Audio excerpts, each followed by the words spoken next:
Então aí as ciências humanas, elas se utilizam de outras coisas, né? Como por exemplo a estatística, o método etnográfico, né? De ir participar da vida cotidiana do grupo que tu tá estudando, estudar a cultura dele. As medições, né? O Weber, é um dos clássicos da sociologia, ele utiliza as medições sociais, né? Que ele chama de tipos ideais, certo? Isso também é uma forma de substituir esse método por outras formas racionais de investigação e análise da sociedade, né? Só de tu pensar dos tipos de dominação lá do Weber. A tradicional, a carismática e a racional legal. Será que só existe 3 tipos de dominação? Claro que não, né? Só que aí ele cria tipos ideais de dominação para ser mais fácil de estudar, certo? Sim. Então basicamente essa é a diferença das ciências humanas para as ciências exatas. O que tu entende sobre as ciências naturais e as ciências humanas em termos de metodologia de pesquisa? Porque assim, as ciências humanas, como tu mesmo disse, né, ela tem uma metodologia justamente porque tu não pode, tu tem que se reter à ética, né, de estudo, tu não pode aplicar certos tipos de procedimentos em humanos. Enquanto nas ciências naturais, sim, tu pode manipular, tu pode, tipo, dissecar, tu pode experimentar, tu pode fazer vários tipos de coisas, né? Na biologia, na física, na química, tu pode manipular os experimentos para te conseguir encontrar teus resultados. Já nas ciências humanas, não, né? Então, as formas que são encontradas para atingir esses objetivos, né, de pesquisa, está pessoalmente na observação, na participação. Beleza, essa parte das ciências humanas e as ciências naturais, né, ficou bem claro. E a gente pode até pegar como referência, né, nosso próprio querido cientista, criador da sociologia, o Auguste Comte, né, que utilizava das ciências da natureza como uma forma de criar as ciências humanas, as ciências da sociedade, né, do estudo da sociedade. Mas assim, se a gente parar para perceber, né, tipo, o estudo das ciências humanas seria basicamente diferente das ciências da natureza, porque são pessoas estudando pessoas, né? É uma sociedade sendo estudada por um indivíduo dentro dessa sociedade. Tá, será que isso não pode ser incentivado ou influenciado por algum tipo ideológico, alguma ideologia? Será que as pessoas não podem acabar alterando os resultados dessa ciência, ou até mesmo direcionando a ciência só para aquilo que ela tem um interesse? Será que a ideologia não influenciaria na ciência, nas ciências humanas? Até pode, mas aí se a pessoa faz isso, não seria a ciência, né? Porque a ciência, ela não tem ideologia, ela tem um método. Tu segue ele para chegar a uma conclusão, gostando ou não da conclusão, entendeu? Como tu falaste aí do Comte, né? Que queria adaptar as ciências naturais às ciências humanas, o método das ciências naturais às ciências humanas. E uma das premissas do método das ciências naturais é a impessoalidade, né? Que é até relativamente fácil, né? Ser impessoal em relação à natureza. Agora com os seres humanos não é tão fácil assim, né? Um outro clássico da sociologia, o Weber, ele já dizia que impessoalidade total é impossível, certo? Inclusive nós escolhemos o que queremos estudar a partir das nossas paixões, nossos gostos, das nossas afinidades, né? Eu, tu e qualquer um de nós temos afinidade com certos assuntos e outros não, né?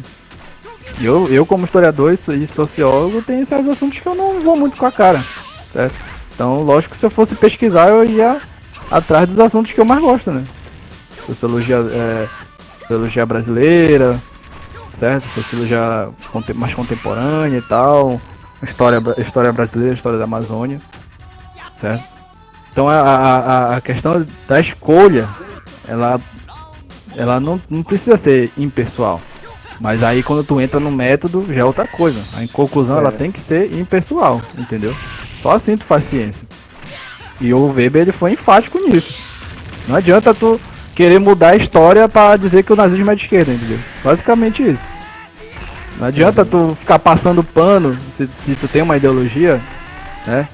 Não adianta tu ficar passando pano para o que essa ideologia fez de errado no passado. Só porque tu quer. Entendeu? Nós temos um exemplo, já uma coisa mais pessoal nossa, né? A gente tinha um professor, tu lembra, né, do Romero?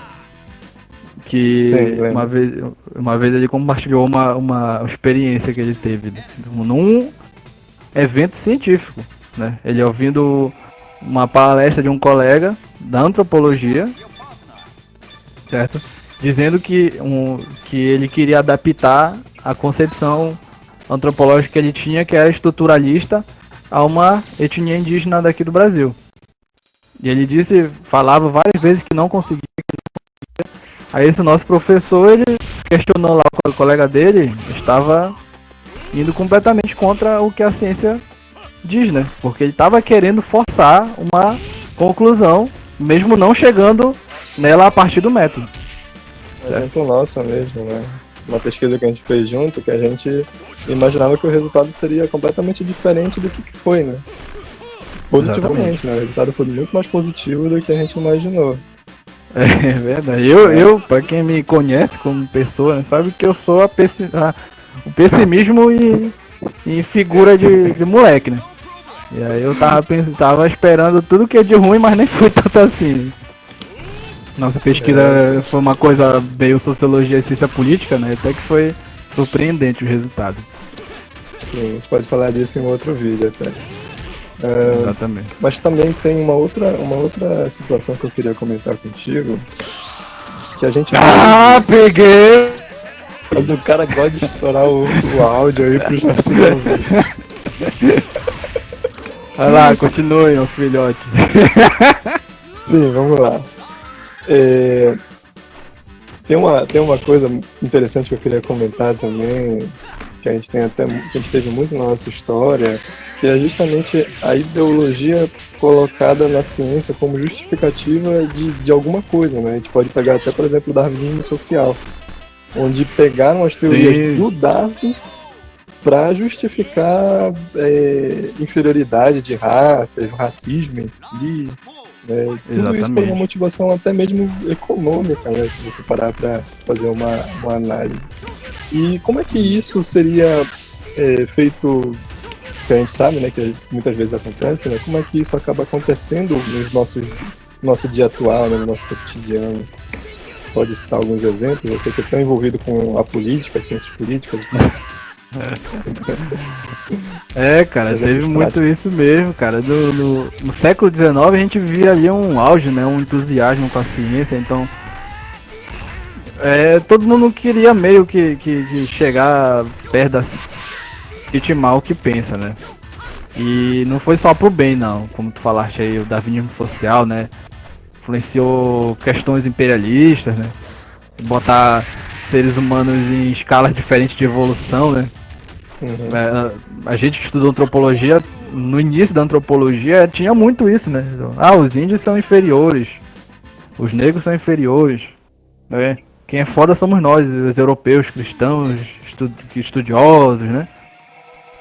Mas essa é uma concepção extremamente errônea, né, de evolução. Até porque cada sociedade tem o seu valor, tem a sua especialidade, né? No exemplo que eu dei de história da outra vez, do outro vídeo, eu falava muito como era avançada, né, a sociedade árabe, né? Que eles tinham hospitais, eles tinham escolas, universidades e tal. E enquanto a Europa Central ali, né, não chegava nem perto disso, né? Então, mas eles não consideraram isso, porque eles queriam que a ciência fosse conveniente, né? E hoje em dia não é muito diferente, já é mais difícil, porque naquela época de surgimento da ciência era meio que terra de ninguém, assim. Hoje em dia a gente já tem conselhos de ética, né? Pra tu ter um estudo científico, propriamente científico, tem que ter avaliação dos pares, né? Alguém que tá com a mesma quantidade de estudos que tu, alguém que estudou a mesma coisa que tu, essas coisas assim. Então hoje em dia é mais difícil, mas ainda tem.